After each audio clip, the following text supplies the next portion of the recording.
Good afternoon, everyone. Hope you're doing well this week. We just starting a new week. Thank you for joining us again today that we start a week. We are about to start a very exciting workshop, Keeping the Magic Alive, with Ana Caballero. Ana, thank you for being here. I'm going to read your bio so we all have an idea of who are you and what do you do. Okay, let me introduce Ana. Ana Gabriela Caballero Madrigal was born in Sinaloa, Mexico, and obtained a BA in graphic designing and marketing. She has taught in Mexico at different levels and has worked as an academic author, teacher trainer, international certifications instructor, and education management since 2011. Anna's expertise is focused on TESOL, CELTA, and DELTA certifications and transition programs at all levels. She's a passionate but about teaching and arts. She contributes to UDP as an independent academic consultant since 2017. Okay, Anna, thank you for sharing with us this very interesting topic, keeping the passion, the magic alive for Thai teachers, especially at these difficult moments. So welcome again, and we hear from you. Thank you. Thank you, Abdel. Good morning, everyone. Well, good afternoon. um, well, before I start, I want to thank you for being here today. I know we're supposed to be on holidays, but this is pretty much like an eternal Sunday. I don't know about you, but it feels like Sunday after Sunday after Sunday, or Monday after Monday after Monday. I don't know. It's a weird time lapse we're going through right now. But I think it's normal, right? We have to get used to the new normal. And here I am to help you with this special topic because I don't know about you, but I've heard many teachers suffering from burnout. And if you're one of those teachers, well, this workshop is for you. It was designed for you, and I hope you can take something from what I say and take it to your life and to your classrooms and to your future teaching experiences. Well, first of all, yes, keeping ourselves alive. Are you here? Where are you? Well, first of all, where are you guys from?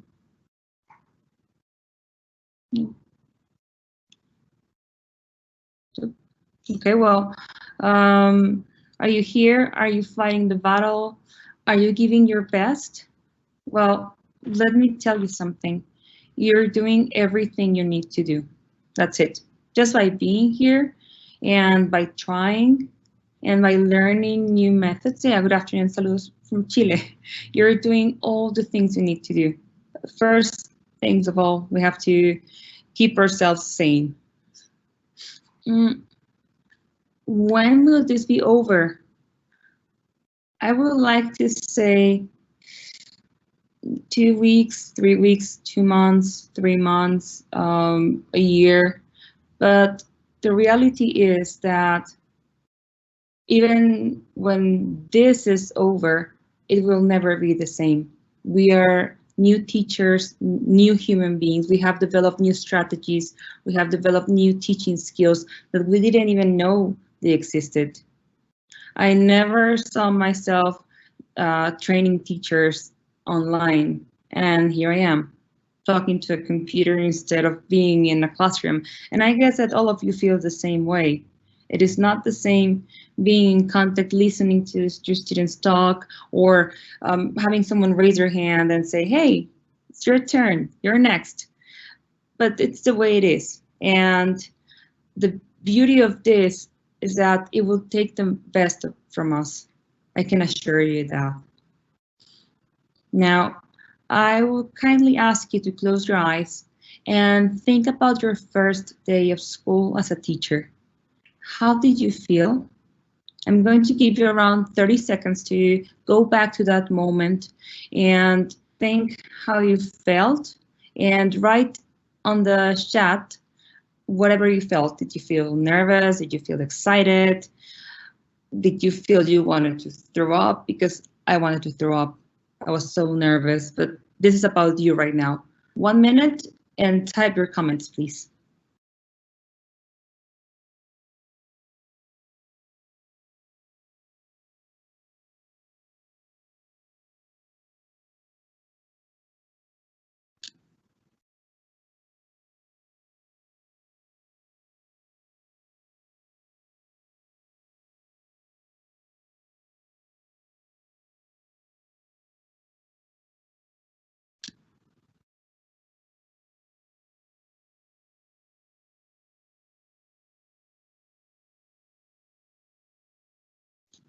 Okay, we're getting readings.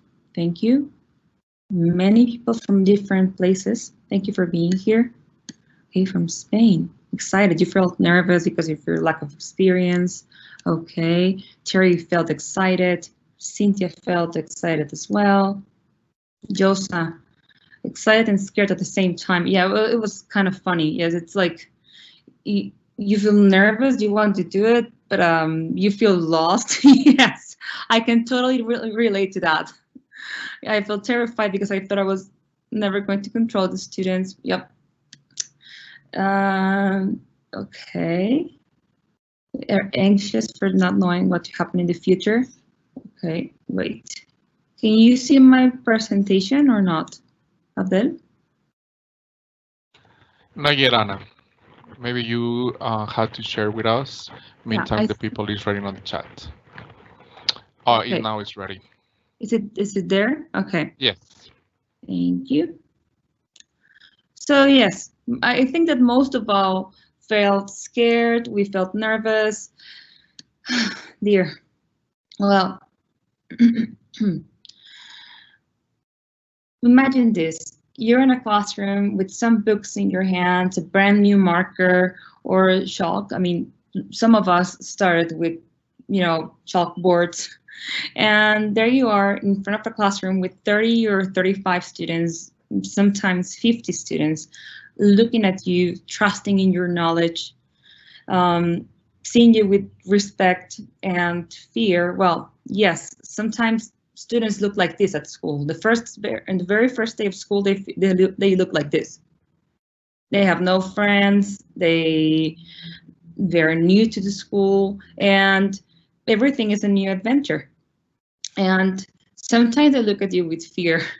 At least it was my case. I had to wear high heels to look even taller because that was my solution to fear. And indeed, during the first couple of years as a teacher, you feel invincible, you're dynamic, you have that super ear, you can realize when a student is speaking Spanish and you can turn around and say, hey, you, we're speaking English in this class, remember? Because that's what you have to do. You're a teacher, and that's your superpower. And you're changing the world, and your students worship you, and you love them, they love you. And yes, even if you feel scared, you feel powerful. And let me share this with you. The very beginning of my teaching career was a lot of fun. I mean, I don't know if, well, you don't know this, but my younger sister, she's a teacher too. And we used to work at the same school. So it was a lot of fun. I mean, we had all these feelings together, and we felt overwhelmed and anxious together. And it was a mixture of feelings that we could share as sisters and as teachers. And here I am drinking coffee, grading some, well, I think at that time I was checking my agenda because I was pretty organized from the very beginning. But then, I mean, when people ask me, what do you do for a living? I will say, hey, I'm a teacher. You see, I'm the educator of people who will take over the world in the next couple of years. I am the one preparing the future governors. I am preparing the future enterprise owners. I have the power of making that change in society. But I must say that some other days looked like this. Can you relate to this? Can you relate to being tired? Can you relate to, well, Yes, it's easy for teachers become demotivated. I don't know about you, but at some point in my career, I was not sure if that was what I wanted to do for the rest of my life. And it's easy to become demotivated. I mean, it's 11 p.m. on a Friday, and there you are, grading exams, preparing materials, writing up a lesson plan that should have been sent on Wednesday that same week, and you're behind on everything. And yes, after years of dealing with the verb to be and disruptive students who don't want to listen to you, tons of extra work you have to do at home, exams that keep you busy every single weekend, and well, let's not talk about the wage. Well, yes, let's talk about the wage. I mean, salaries are considered below the regular ones because you work less hours. I mean, you work less hours. And sometimes you find people saying, you're a teacher. With that look on your face, you want to strangle them because you don't do this for the money. You do this for the actual mission you have as a teacher, the power of changing, well, of putting your little change in humanity. Yes, I don't know about you, but have you felt this before? Like when people look at you and say, "Oh, you're a teacher." Can I see your replies in the chat, please? Sometimes it's exhausting. Yes, it is. It is exhausting, overwhelming. Some people feel anxious. And most people don't who are not teachers cannot see this, but it takes a toll on you. It takes a lot of stress because when you work in an office, most of the time you leave your work there. I mean, you finish your shift, you go home, and you forget about work. But as a teacher, you take your work in your hands and here, in your mind and heart. And that's why it's so exhausting. And yes, we are underestimated by society. Yeah, that low level of stress. That was a sarcastic cartoon I made. But yes, I bet that some of you, or most of you feel like this at this point in your lives. But now I want to ask you, well, let's talk about now. I mean, we already talked about the past. I shared a few experiences with you, and I'm going to give you 3 minutes to answer these 3 questions. Well, number 1, how long have you been teaching English? Number 2, how do you feel now? And number 3, do you sometimes wonder, why am I still doing this? 2 minutes so you can comment on the chat now.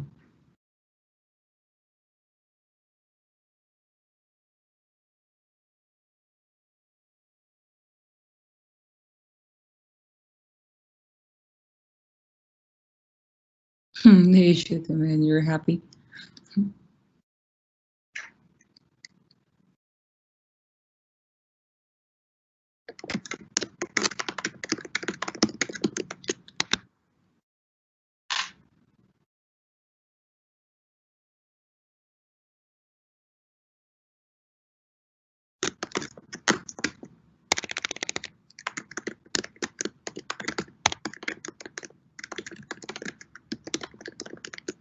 Okay.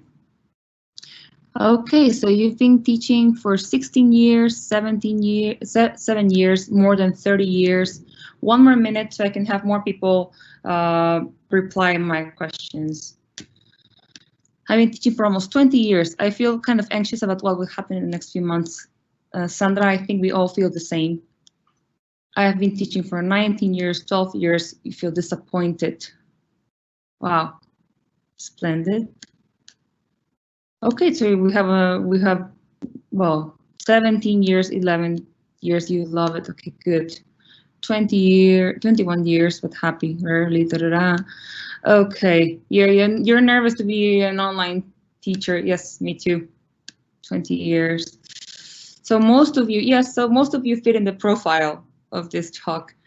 And it's a beautiful job, it is. I'm happy to read this because it's gratifying and okay, and sometimes I feel confused. Okay, well, I see that we have people that have been teaching for 5, 10, even 30 years. Some of you were teaching when I was still at school, and I'm happy that you're here because we're here to discuss something that it's important for all of us to recover that magic. Okay, good that you love it. Okay, well, I'm going to continue now. Well, what can we do? Is there anything we can do to recover ourselves from years and years of dealing with I am in agree and teaching the third conditional for the millionth time? Is there a way of turning that flame back on? I mean, for the ones who are tired and for the ones who are confused and for the ones who are frustrated and for the ones who feel left out because, yes, they're teachers and that's all they do. Is there a map that can show us the way back to the wonderful day in which we're good to have amazing students? Good to hear that. Tired. Is there a map that I can show you so we can, you know, have our path and go back to that wonderful world? I worked with a good friend of mine and we did our research and interviewed teachers and teacher trainers who have been in the field for a long time. And yes, I have news for you. You can. Yes, I know that sometimes or most of the time your students are the ones keeping you there, but sometimes we lose our path and we become confused and we say, is this really worth it? But when you see your children smile, of course it's worth it.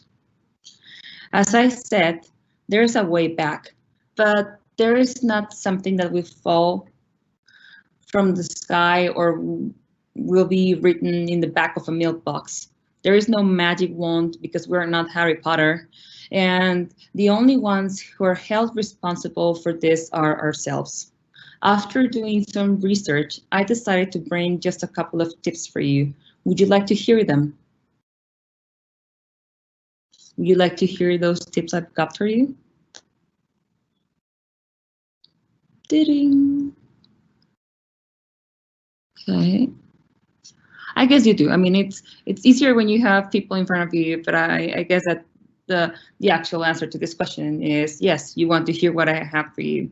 What can we do? Well, my first tip will be involve yourself and your students with the content and with each other.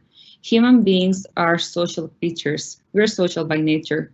And yes, we like to communicate, and that's an important way of getting students to practice and consolidate what we have taught. When we go back to the new normal, I mean, to our normal classrooms, I will highly recommend you to arrange your desks in a more active student-centered classroom. I mean, have them work in teams, in pairs, walk around the classroom as you teach, monitor students, make them feel that they're being listened as they work.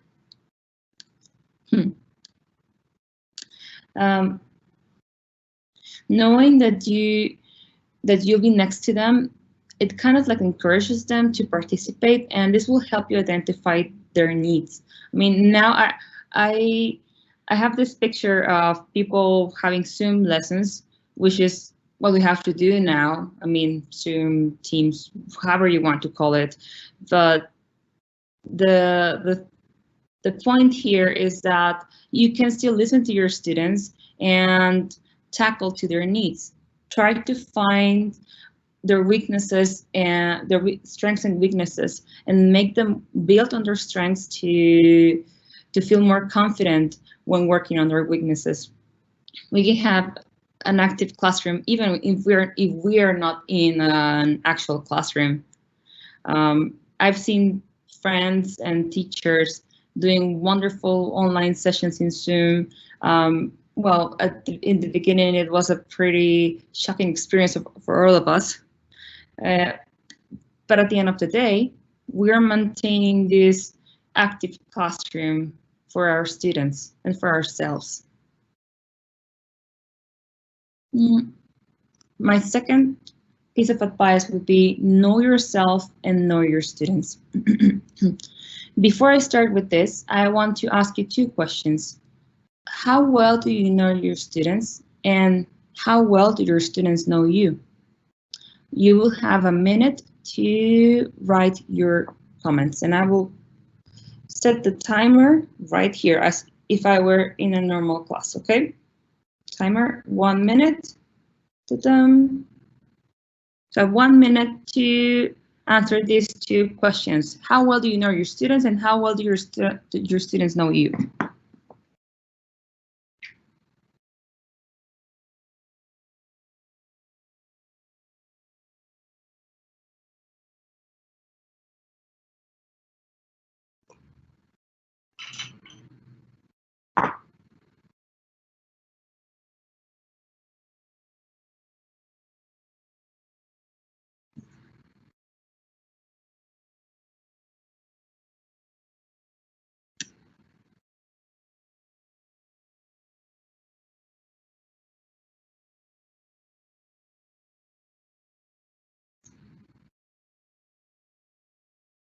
Very well to both questions, okay. From Ecuador, 7-5.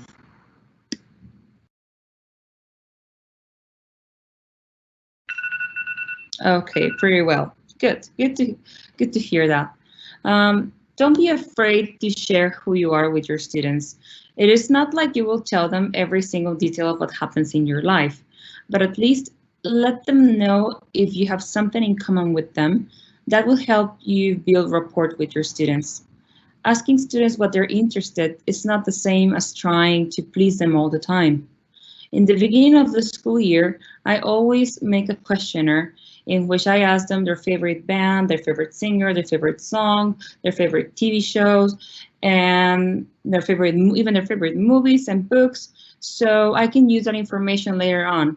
So I would make reference to, let's say, Gossip Girl. Well, that was like 100 years ago, but but I could refer to some of the characters in the series they like or in the movies they like to bring this knowledge they already have to new knowledge. If you know your students and show a genuine interest in their concerns, you might gain their trust and goodwill in return. What does this mean? That's okay. What does this mean? That if they know that you're paying attention, they'll pay attention in return. And they can give you a valuable source of information that could help you modify your approach. I recommend you to keep data about your students' progress. I mean, make notes and don't forget their names. Okay. Yeah, I used to have teachers who used to tell me the story about their lives, but I didn't learn nothing academic in those classes. That's why I'm saying, okay, get them to know you a little bit, but not everything about your lives. If you want your students to know a little bit about yourself, well, you can start your class with a little activity. For example, these 3 sentences are, well, we have 4 sentences, 4 statements. One of them is true, and the other 3 are false. And then students will ask you questions, and they will know more about yourself. I mean, that's just a way. Most of the time, okay. They also like to ask things that are not related to academic purposes.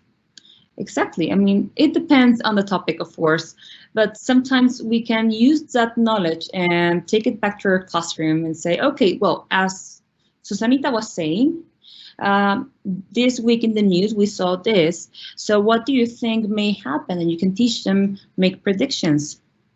If you can see this picture here, it's a very, very blurry picture. It's it's a very old picture. It was taken with my BlackBerry like years ago. So you can imagine how old this picture is. I used to have this group that was very disruptive, all of them. And it was a complete nightmare. I used to teach secondary when I first started. And I must be honest, and I think I already shared part of this experience in the previous talk. It was a nightmare to just think about getting in that classroom and teach a lesson. Those 40 minutes were the worst nightmare ever. And I spoke to an older teacher who had been teaching there for more than, let's say, 30 years. And she said, well, you should talk to them, ask them how they feel. And I had to, well, I decided to sit down, ask them how they felt, if they liked my class or not. Trust me, it was a very hard thing to do because I was sitting in front of the actual truth.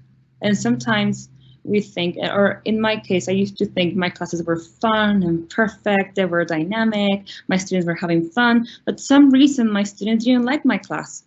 So it was an attitude problem between us, and myself, because they feel when you don't want to walk in the classroom, they don't, trust me. And they feel that reluctancy to, I'm here because I have to be here, and they reflect the same thing. So when I talk to them, I asked them to give me suggestions for my class.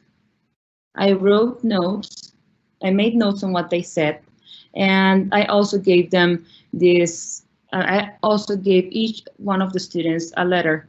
A, C, T, I, blah, blah, blah, L, O. And I, without saying anything else, I gave them the instruction of coloring them. Color this letter to represent your personality and who you are. And on the back of the paper, you're going to write a personal commitment you're going to make for the rest of the school year. When they all finished, I told them, okay, well, all these letters together, they make a sentence. So you work together to figure out the sentence.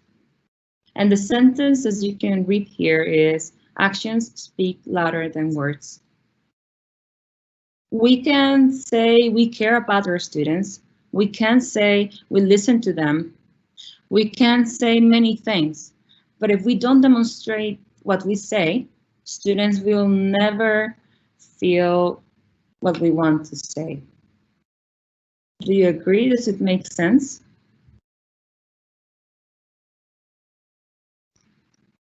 Okay, moving forward.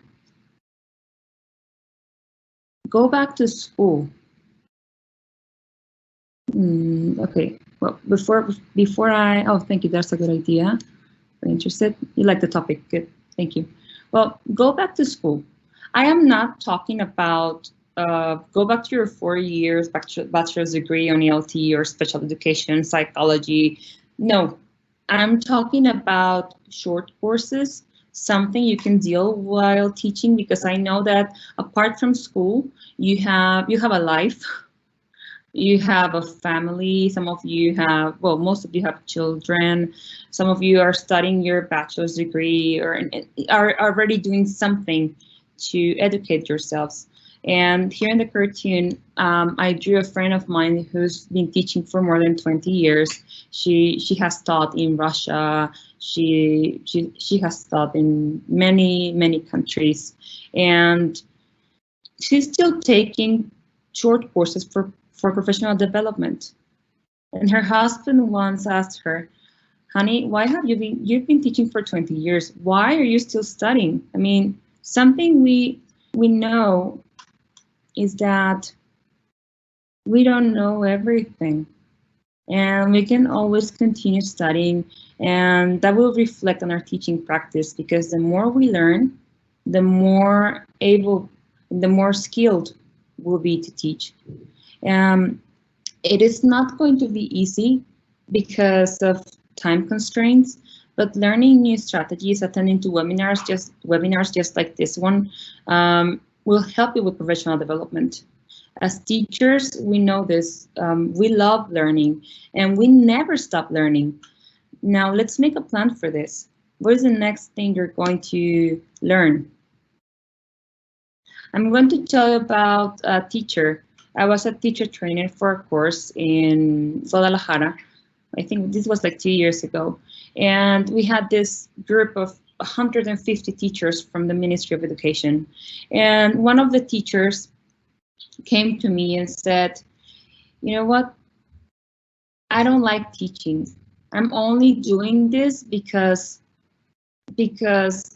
I was living in the States. I learned English, and that was the easiest opportunity to have a job here in Mexico because I want to be with my family. He was deported. And I looked at him and said, well, you're taking this course, try to learn something and try to find a meaning to what you're doing. And this was a this wasn't that long, but it was an 8 month course. I mean, with online training, observations, class observations, and face-to-face workshops. So it was a very complete course.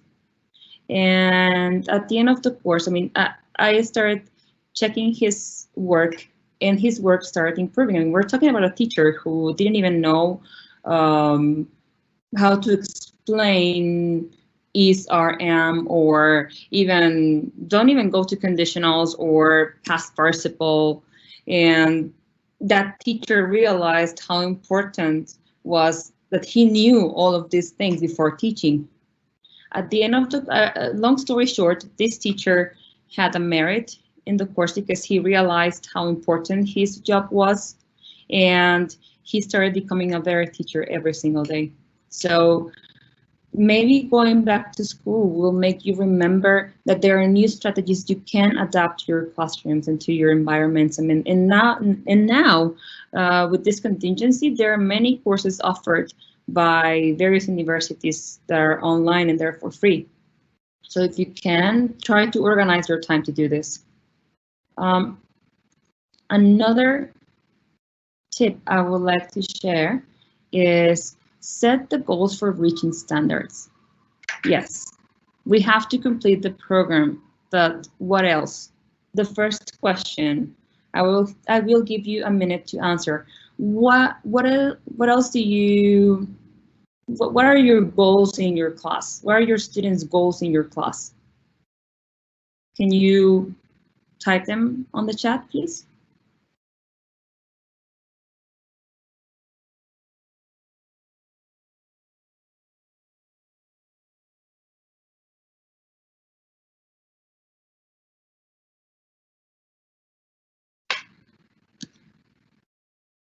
While you type your comments, I will copy and paste some comments that I've found very interesting, so we can go back to them at the end of the workshop. Is that okay?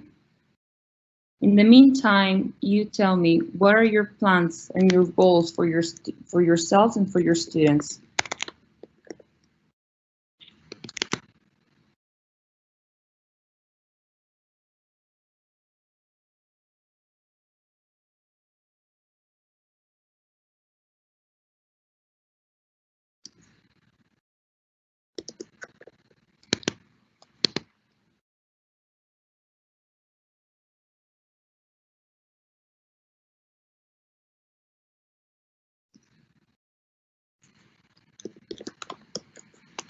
Yeah, this is me typing. Okay, so what are your goals? Okay, just pass the subject. Turn them in the best version of themselves. Josa, that's a very poetic goal, and I love it. Yes. Just pass the subject. Okay, Leslie. To use language as in real life situations, share and learn from others, from our teachers, so productive. It really helps us. Yet we're going to talk about that in a minute. To feel motivated to speak English. Some of them are planning to travel to other countries. Those guys are the most interested in class. We have to accomplish goals which have nothing to do with grammar and vocabulary. Help them become better people, help others, love others, etc. Yes. Teenagers, yeah. Serious. Most variety. Okay. Students need to develop skills without realizing it. Yeah, that's another thing. Make them want to learn. Yes, you use rubbers. I mean, that was the first question. Well, for the first question, yes, I will highly recommend that you make graphs of the class results of the of your students' results and tests and quizzes, because that's how that's how you will know how much students have learned. If we give them the test and we give them the grade and that's it, students will forget by the next bimester. But if we do this as a group, like, okay, in speaking, we all had, let's say, an 80. This was at the average of the group. It was 80. For the next bimester or for the next term, what is going to be our goal as a group? What do you want? What do you want to achieve by the end of our next term? We have to make sure students develop language skills. Yes, as you can see in the picture here, we see a teacher saying, "Guys, these are your results. What's the plan?"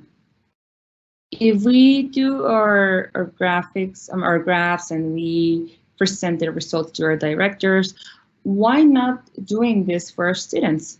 Students should be aware of their individual process, and we can meet with them or have small talks with them during the year to discuss their progress.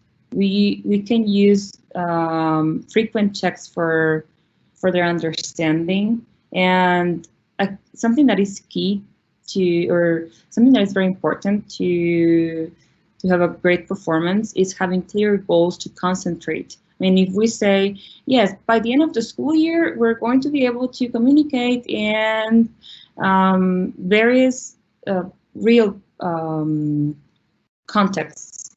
Okay, yes, but which are the contexts students are going to communicate? Which are the situations students are going to be able to communicate?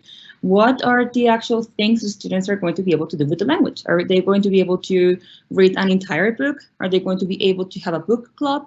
I mean, we have to be more specific on the goals and standards students must reach. And it has to be an agreement. I mean, I know we have a book to complete and we have a program to follow, but students must have a saying on this. And this should be something that we agree between the teachers and students. Okay, in this unit, we are going to learn about making recipes because this is the writing assignment.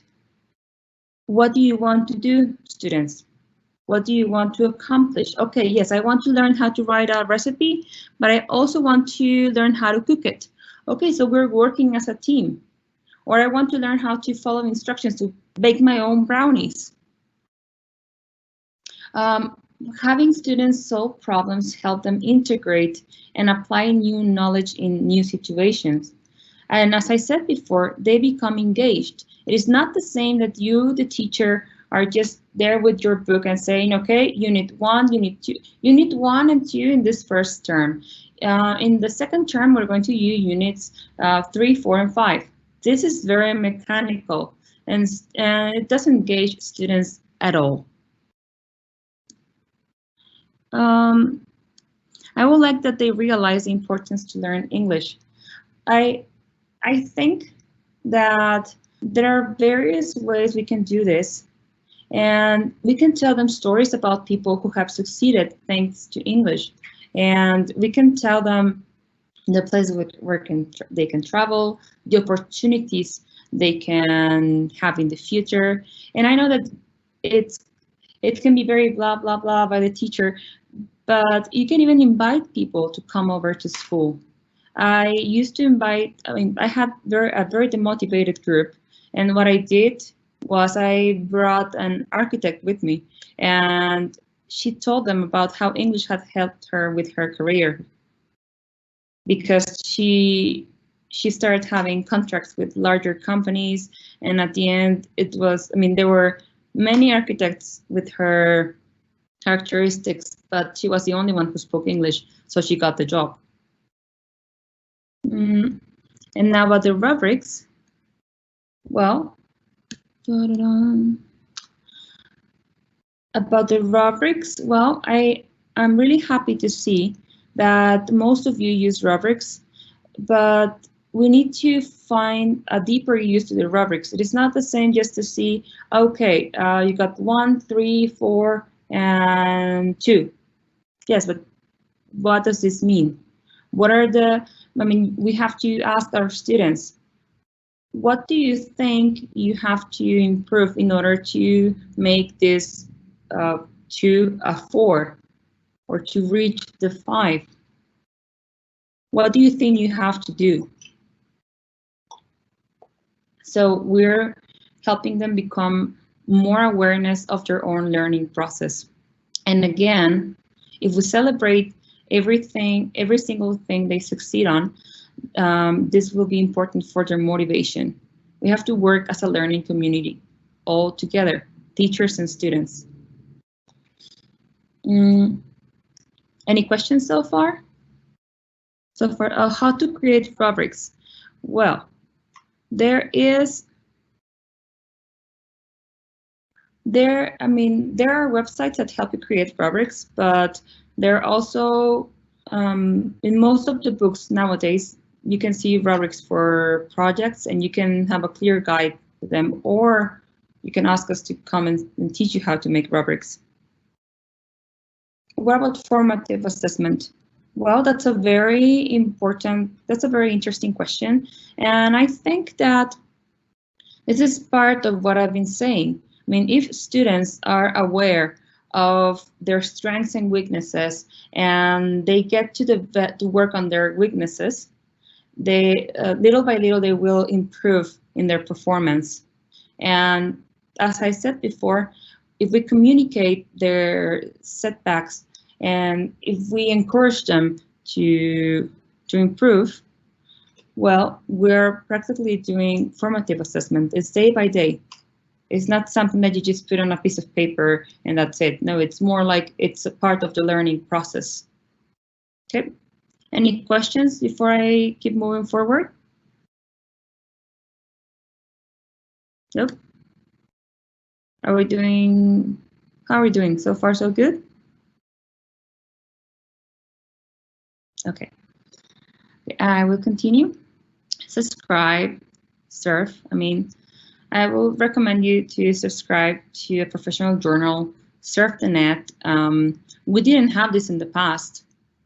When I started teaching, there was there were no websites or blogs of teachers sharing their ideas or their experiences. Rubrics can be formative assessment, yes.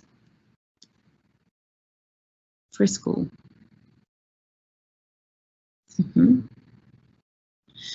We didn't have this in the past. Every journal, online journals are full of new teaching ideas and lesson plans.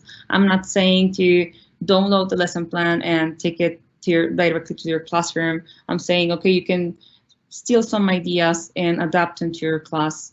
And of course, continue with your program. And every new idea has an essence that can be adapted to your classroom. It's like we're always learning. For example, the picture on the right, you can see this is my iPad. This was years ago. I wanted to teach my children, my students, proper, pronunciation, and I was struggling with some phonemes. So what I did was I read Adrian Underhill's book, and I went online. He's on YouTube, and he teaches you a very organic way of teaching sounds. And he makes you do this with the sounds in E. He has this class of students, teachers in that moment, and he's teaching them how to pronounce different phonemes. And it took me a while to understand it, but at the end of the day, I subscribe to his channel, and I keep learning new things every day. Any questions so far? Okay, rubrics can be used as formative assessment, yes, and sometimes you have to do a rubric for each activity in the class. In primary school, there are many integration problems. Well, yes. Nowadays, this has become even more difficult because of our society situation. However, what we can do is offer them a nice experience when learning English. That's all I can say. I mean, it's not like you're going to walk in and make everything perfect or make students integrate themselves. But what can I tell you is that the moment you walk in with a smile on your face and students feel comfortable with you and they feel confident speaking English with their classmates, something is going to happen at some point, something good. And if you, as I said before, when I was talking about maintaining an interactive classroom, well, let's take it here. If your students are having problems integrating in the classroom, what you can do is make them work with different classmates. Sometimes they may like the classmate they're working with, sometimes they may not, but they know that they will work with someone different the next day. And yes, I completely agree with Anonimo, who says only what is measured might be, I would say, can be improved. Because if we don't measure, the name of the channel is just YouTube, Adrian Underhill. I will post it at the end of the talk. Okay. As I was saying, well, try action research. Action research involves investigating and analyzing your teaching. I know that it's not easy to observe your lesson because you cannot record your lessons all the time. But what you can do is use your phone, record yourself. I mean, not video, but just the sound, your voice, and listen after your class. Listen to yourself. Listen to what your students say. Listen all the times that students say, "Teacher, I don't understand. I don't know what to do," or students who actually understand what to do but are not working, disrupted learners. Listen to that carefully and check if what you're doing is right or not. That if you're giving the clear instructions or if you're making your class interesting, because I've always said, as I have always said, it is not the same to start a class with, today we're going to teach, today we're going to learn simple past. Let's talk about what we did last year. Do you remember?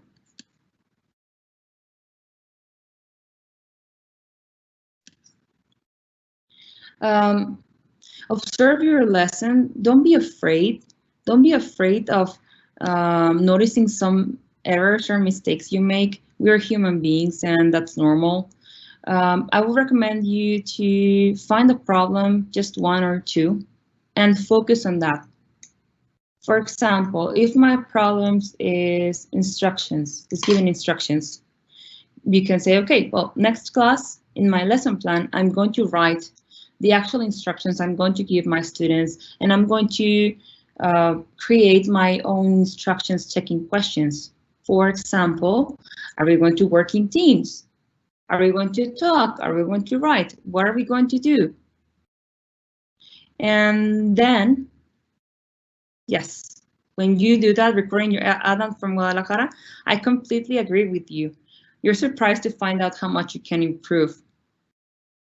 I've recorded some of my lessons, and I've found horrifying things in them, and they're always a good point to start. And yes, to see your students' reactions. Good that you do filming classes. Well, most of my lessons are recorded, voice recorded, because I'm not allowed to record videos in my lesson unless it is a special program. I will kind of recommend you to design a new activity to tackle that problem. Okay, so my main problem is instructions. So my next class, I will focus just on instructions. This is also best done in partnership with other teachers. Practice enables you to take a closer look to your teaching.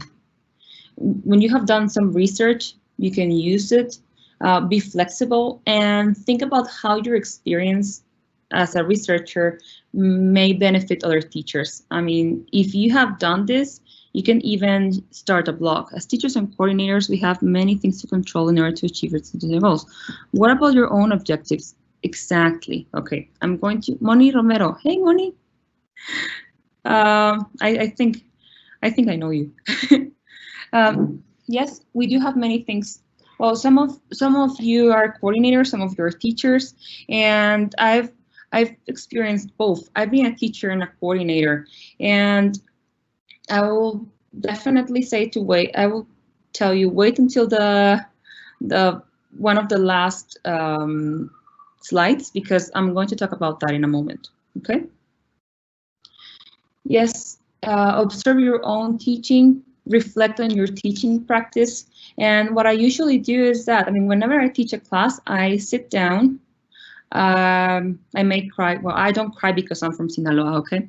But I reflect on what I did, what went well, and I try to avoid saying, well, the students were not engaged. Students were bored. Students didn't understand my class. Yes, but what did I do to engage them? What did I do to help them understand what I was saying? It's not about whose fault is this. It's more about what can I do as a teacher to make this class more engaging, to make students feel more comfortable or more confident when practicing. And some of the projects that I've been wanting to work for a long time is starting a blog. Some of my friends already started one, and they share experiences with different frameworks, and they also share videos of their classes. And I will definitely recommend you to just Google, Google teach test or PPP or skills-based lesson, and find videos, analyze them, and see what you can take into class. And action research is, okay, well, I'm taking this research to my classroom, and is it working or not? Because remember, we cannot use the one-size-fits-all formula. It is not the same. As I said in my previous talk, I used to have these 3 groups, A, B, and C, and it was crazy. Well, not crazy, it was just unbelievable. All the changes I had to make in order to fit the same lesson to these 3 groups, because they were all different. Another idea is, well, steal or borrow ideas from your peers. A few years ago, I was a coordinator for a private school, and there was this project based on peer observations. So you can imagine doing all this logistics, working on the logistics to say, okay, this teacher is going to observe this other teacher, and I'm talking about 16 teachers who had to observe each other in 2 weeks. At the beginning, I heard and saw teachers complaining and whining about being observed by someone else. Some even were telling me, Anna, I am already observed by the elementary coordinator, by the English coordinator, the nuns, the priests at school, the guy from the editorial. I mean, who else? Why do I have to be observed by another teacher?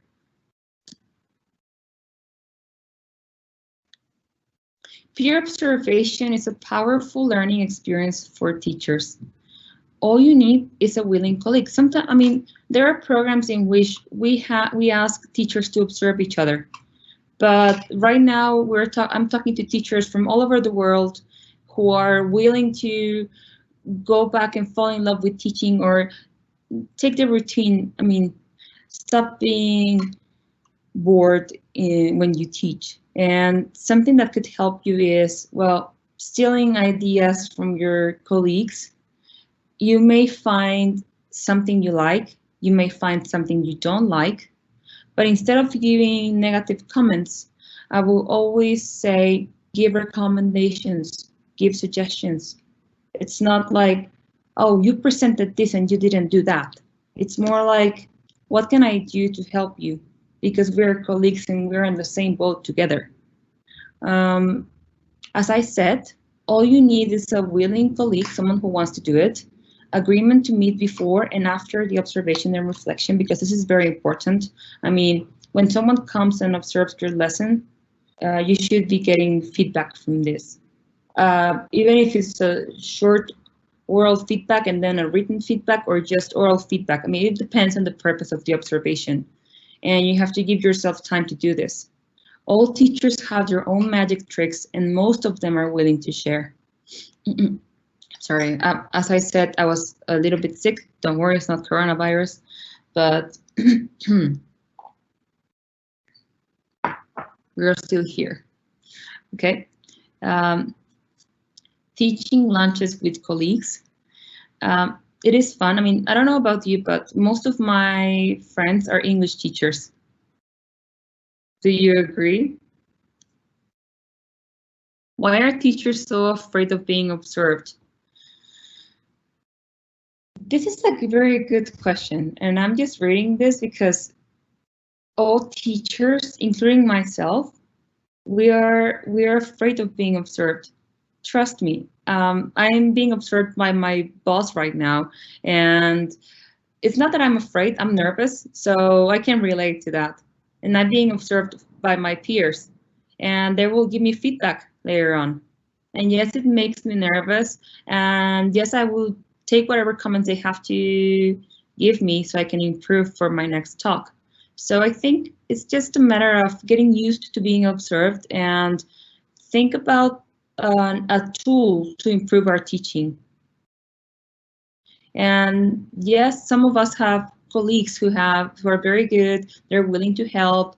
And as I said here, well, have teaching lunches with your colleagues.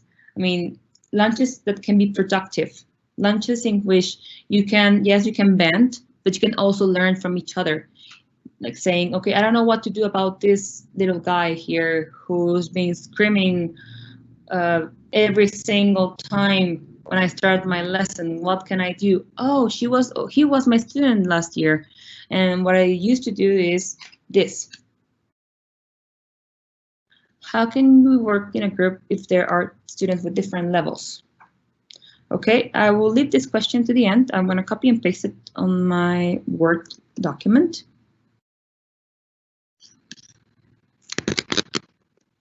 Okay. Teamwork, feedback with colleagues, sharing strategies. The most difficult thing is to deal with large classes. I agree with you. I mean, I think that attitude is more difficult to deal with.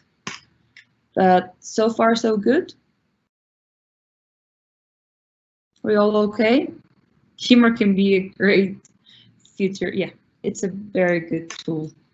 But in order to continue, another suggestion I've got is using learning styles or preferences theory. I mean, I wrote down preferences in parentheses because according to Cambridge, they are not called learning styles anymore, but whatever. I'm going to ask you these two questions. What's your learning preference, and does it affect the way you plan your lessons? You will have a minute to answer.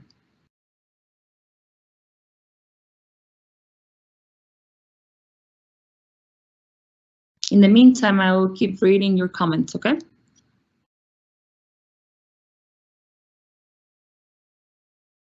One minute.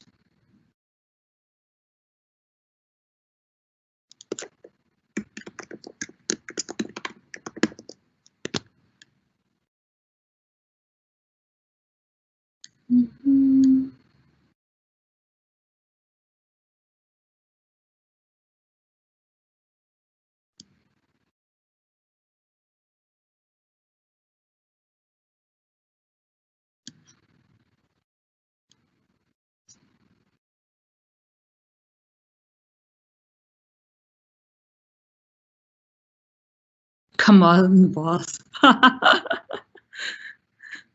Thank you, Nepti. No, I was just making that comment because I feel the same way you do. Whenever I'm being observed, even by when I'm observed by teachers, when I know that I'm doing a training session, I feel nervous too, and it's normal. And Aidan from Guadalajara said something very important here. Perhaps we think we will get negative feedback because of bad experiences because of bad experiences we have had. Exactly. I had feedback a couple of times, very, very bad feedback. And I learned from that. And I decided that, okay, yes, there might be many things to improve, but you always have to find the good in the bad and give suggestions. And thanks to that, I changed my approach when observing teachers, and that happened years ago. It was like more than 8 years ago.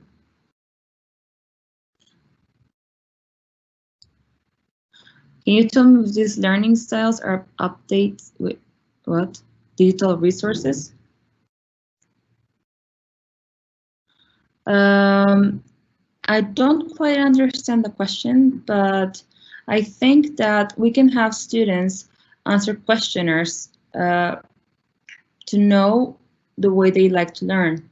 And for example, if you have auditory learners, maybe they could develop a song, or they can develop, a poem about coronavirus or the topic we're seeing, or the kinesthetic students, they could make their own choreography, or they can create a poster. And yes, you need to plan according to your students' learning styles. You're more visual and auditory. In the same class, I always go, okay, very good, Aidan. Yes, there. Okay, there. It does affect, of course. The combination, you're visual. Yeah, most of us are visual, kinesthetic. My learning preference is auditory. Kinesthetic, because most of my learners. Good. Okay, so how can I teach a deaf student? Okay, Alejandra, this is a very good question. We're going to have a talk, I think, next week for inclusion in the classroom, and Ceci is an expert on this topic. I mean, teaching deaf and children with special needs. But going back to the topic, because visual auditory are always fed by computers, so yes, it affects a lot. When I used to teach in a regular classroom, I used to prepare all these posters and visual aids, but sometimes I forgot a bit about the auditory learners. So when I started noticing that some students were not even interested in the posters, I will start even with instructions. I will tell them, I will say the instruction, write on the board, have a student or have kinesthetic students demonstrate the instructions for me or for the rest of the class. Knowing about learning styles helps you to better understand why students succeed and why they don't. Your teaching style is closely connected to your learning style, and it's not going to be the same way for every single student you teach. Presenting learners to your students opens up a valuable discussion about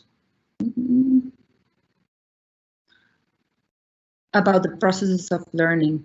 Students will feel more accountable for it and will become partners in their learning. The reward for this effect is a mutual understanding of what is needed to succeed in the class. I mean, we all use different learning styles, activities in your classes, right? But what if we have students become aware of their learning style?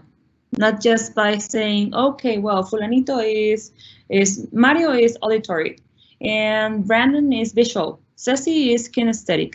What if we give them questionnaires so they know more about themselves and learn about the best ways in which they can learn? And this will be helpful for them to know for other classes and for other activities in life. Does it make sense? So they feel accountable. Hey, my teacher just told me I'm kinesthetic and she's doing this activity for me. Yep. Okay. The next piece of advice that I can bring you. I know we need to bend, Alejandra, and I guess that's why that's a good idea to have your teaching lunches so you can bend and discuss with your peers who are going through the same situation. But going back to the presentation, another piece of advice would be try something new, adapt. This lady over here, this is a cartoon of a teacher trainer I admire a lot. She's been teaching for over 45 years and she's still teaching. I mean, believe it or not, I think she's like 60 something and she still teaches. And she once gave me, well, she has given me many lessons in my life. And one of them was that no matter how many years she had been teaching, sorry about this, she will try to do something new. She will try to learn something new. I mean, she's 65 and she learned how to use Google Drive so she could grade her students' assignments. She once told me that she was doing a training course in Aguascalientes, La Normal, and she said that she got to school on time and the school was closed. All the students were there. I mean, the students were teachers at that time. And she said, well, I'm a teacher. These are my students. That's all I need. So she took her students to sit under a tree and she started giving her lesson. She had to do something completely different to what she had planned before, but she adapted to the situation. And I think that is a very valuable lesson to remember because of what's happening right now. We're adapting, I mean, from one day to another, we're adapting to a new style of teaching. No one signed up for this. No one told you at the beginning of the school year, and no one told the students that they will be being taught online for the rest of the school year. But what I can see now, I mean, by you being here, is that teachers are truly concerned about what to do in order to improve their teaching practice. And that's why I want to congratulate you. I mean, I'm not done with the talk yet, but I can see that all of you are here and you're willing to do something different. Here, the picture on the right is Jeremy Harmer. I know that most of you know him. He is pretty much a rock star in ELT. And he's also trying to do new things. I mean, he has always liked singing. So that was one of the things he did in one of his last presentations. And that's another lesson for us. I mean, he's not young, but he's trying. And so we are, I mean, we're trying to do something different here. Now, another piece of advice I would like to give you is make the most of every minute. What do you do? And I'm going to ask you this question and I'm going to give you a minute to answer. What do you do to make the most of your class time?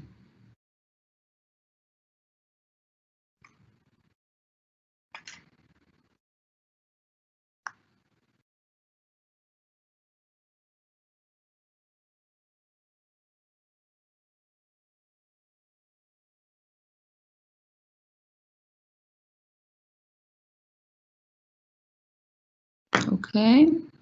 Nope. What do you do?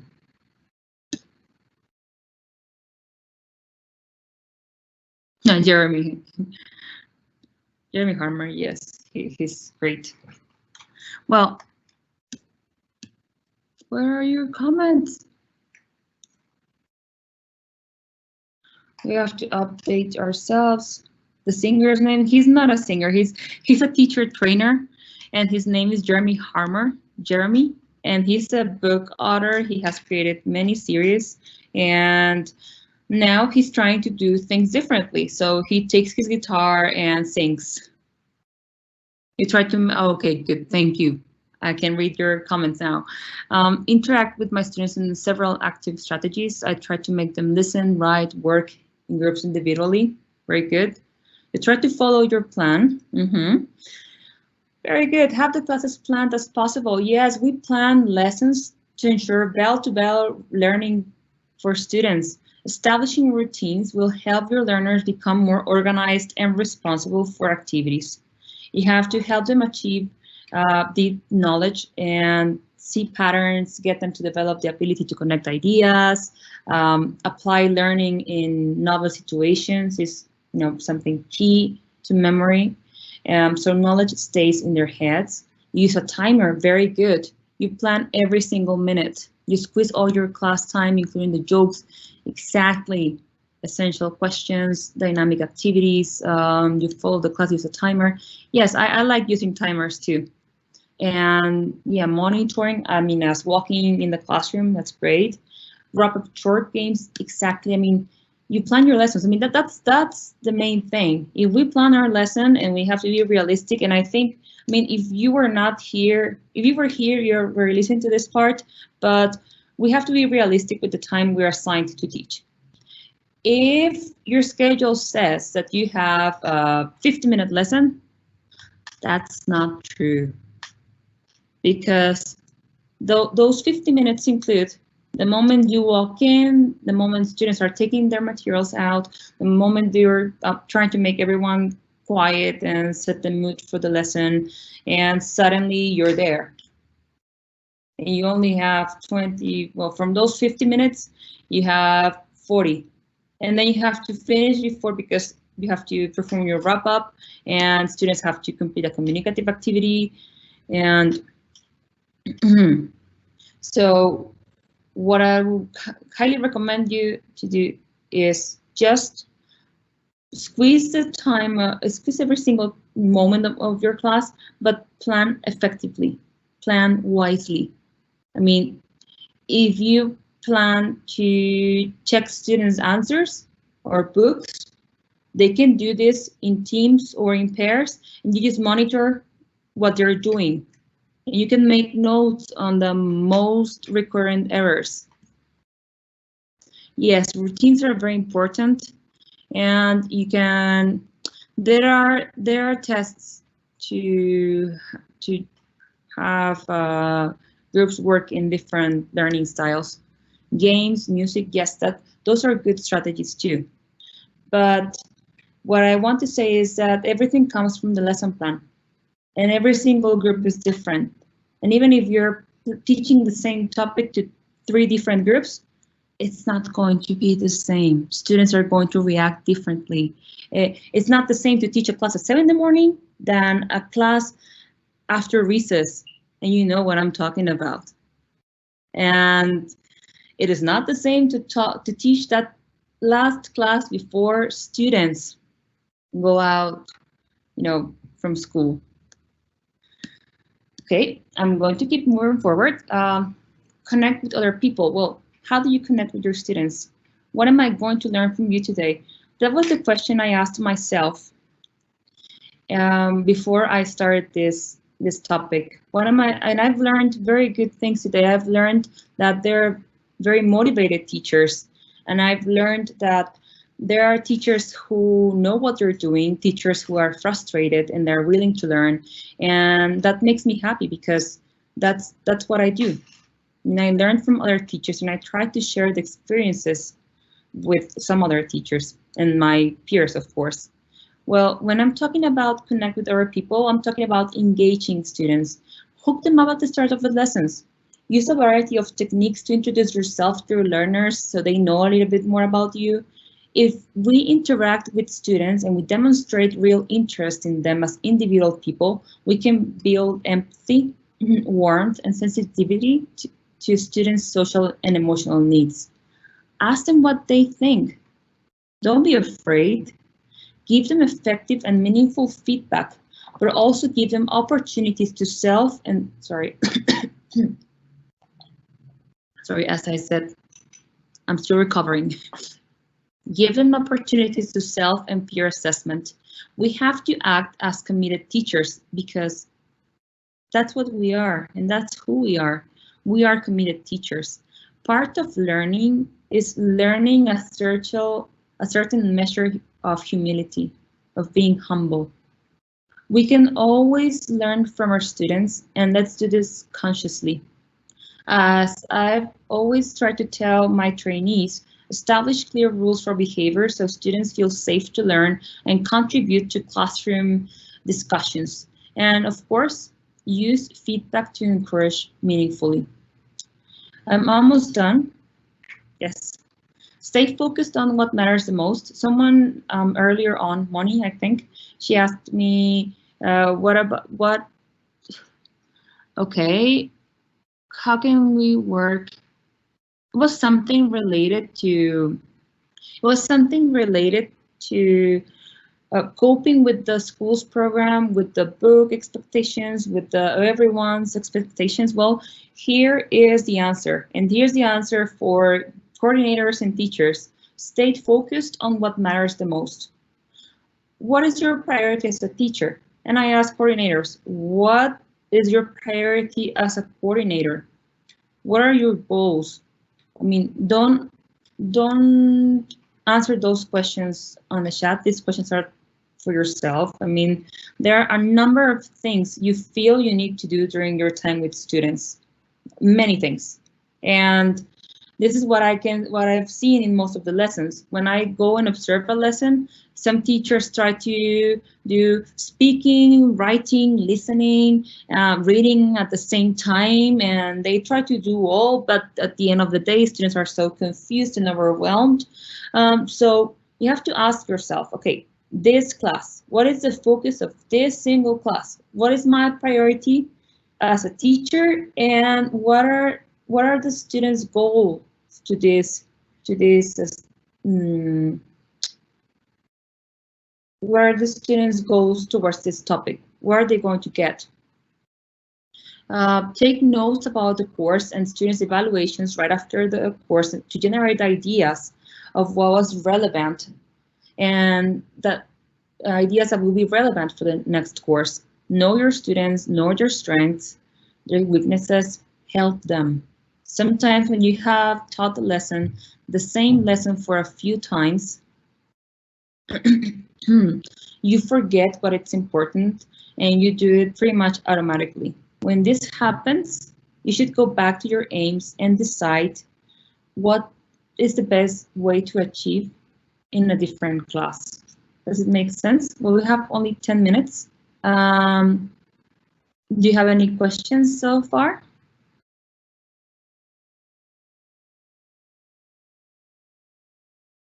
Priorities, exactly. We have to take care of priorities. Okay, now, as I said before, my sister and I started teaching more than 10 years ago, and something that I want to share with you is that you have to teach from the heart. I know you do this, and it broke my heart when I was seeing all these teachers leaving their classrooms to go home and learn a new software and teach. They're trying to make the best teaching experience from their classrooms. And this is her. I mean, some of the tips that I shared with you are tips that I have observed in her. I mean, and I have observed in myself and other teachers that we want to prepare to become better teachers. For in this case, I prepare every single day and I read more and more and more because my mission to this world is prepare teachers in their professional development. You have a very important mission, and I know you do this from the heart.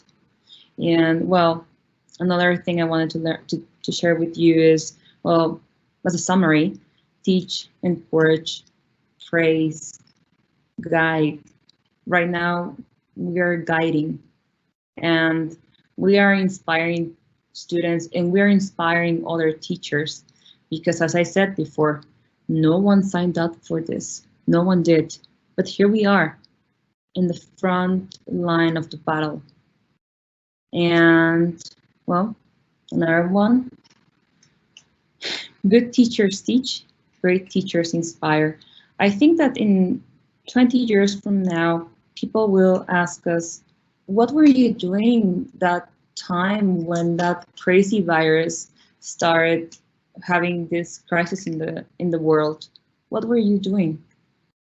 Well, some of you may answer, I was trying to make a computer work so I could do a conference for my students. I was recording videos to help them learn English. I was trying to figure out how to use Facebook Live to teach a class, because you're part of history. We're all part of this moment in life. And as I said before, this will change our minds together. Exactly. Now, I want to ask you, how do you feel now? What are you going to do to keep that magic alive? I'm going to give you 2 minutes to write in the chat and see if any of the things I shared with you are useful to you. I hope they are, because I spent a lot of time doing my research to find something that would be helpful.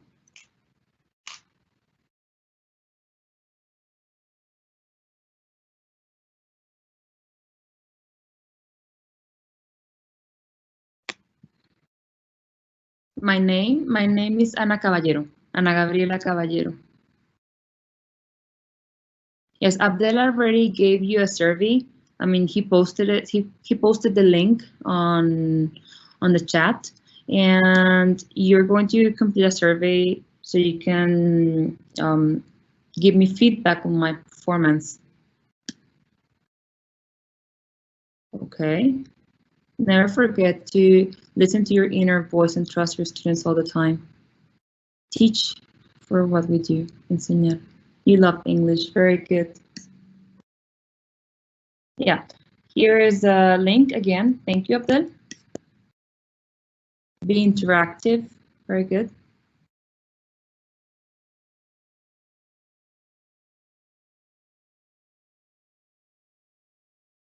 Open more windows to knowledge. I am from Guayaquil and I was at the webinar started. Oh, sorry. I lost that comment. Where is it? Asking my students if they feel comfortable with the process. Exactly. Open more windows to knowledge, interactive. Never forget to listen to your inner voice. Ask students to create videos describing different situations. Very good. You feel challenged, motivated. You learned a lot. Yay! That's what I wanted to read. Well, thank you for listening. Thank you for watching. My name is Ana Caballero. Yes, my name is Ana Caballero. And I'm happy to be with you today. And if you have any other questions, here I am. We have 7 more minutes to go. I think I wrote down a few questions.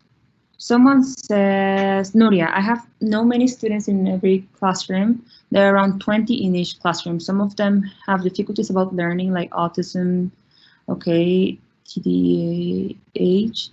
Okay, Nuria, as I said before, there's going to be a talk about special needs, and Ceci will talk about that topic. She's the expert on that. Okay. Okay, how can we work in a group if there are students with different levels? Well, if we have students in different levels, this can work in different ways. Depends on the number of students, or I mean how mixed are the levels are, and the first thought that comes to my mind is use differentiated instruction. What does this mean? Use differentiated instruction means that you have the same activity and you ask for different results depending on the type of learner. Sometimes you can have students work together, for example, a stronger learner and a weaker learner. So the stronger learner helps the weaker learner, or you can have weaker learners work together and you can monitor them closely, and you can have stronger learners work together, and they don't need you to monitor that much. Does that make sense? It depends on the approach you want to do. Okay, thank you for sharing this information. Hello, people from Peru, Ecuador. Thank you for being here today. Any other questions? It was very interesting. We're teachers. To keep the magic alive, exactly. This is the longest relationship I've had teaching. I mean, I used to think my phone company relationship was going to be the longest one in my entire life, but no, teaching has been the longest one. And I'm here to motivate you, and I was here to give you tips and to share some of my findings so you can continue with that magic that happens in the classroom. Well, thank you very much. Abdel, is there anything you want to add? Yes, Anna. First of all, thank you for sharing. And for the people out there who were asking questions about the workshops we're gonna have soon, I'm going to try to share the calendar so you can all be aware what's gonna be next on our workshops. And we really appreciate your comments and all the questions you had. They were very useful. Let me see if you can actually see it. Okay, you are seeing on the screen the calendar for our next sessions. This week we're gonna have sessions until Wednesday for English and Spanish workshops, and starting also next Monday, we're gonna also have more workshops for you. We really appreciate your participation. Please answer the survey. It's the link is on the chat box, so you can always access. Remember, this workshop was called Keeping the Magic Alive. Ana Gabriela Caballero, she was our speaker. And please share this information with all your colleagues and friends out there to spread the word about the workshops. We're very happy to continue helping through this way. All right, so thank you again for being here. Stay safe. Thank you, Anna, again for your time. And I see you tomorrow. Tomorrow we have our topic experiential learning at the same time. Be in contact with our Facebook page for Dayton University Publishing, for Grupo SM as well. In all the countries we have presence on Facebook pages, on social media. We will post more information about our workshops. So thank you. Be safe. Have a nice afternoon, and we will see you tomorrow. Thank you, Anna. Bye-bye. Yes, Anna, you want to say something? Yes, just before, I just wrote down on the chat the name of the phonetics guy. I mean, the one I mentioned in the video, Adrian Underhill. You just Googled his name, and you can find many videos of how he teaches phonology, and this will be very helpful for us as teachers as well, because sometimes we have problems with different sounds and how to teach them. So here's his name, Adrian Underhill, and he's pretty good. I highly recommend him. So thank you for paying attention, and I hope to see you soon, guys. Bye-bye. Bye-bye.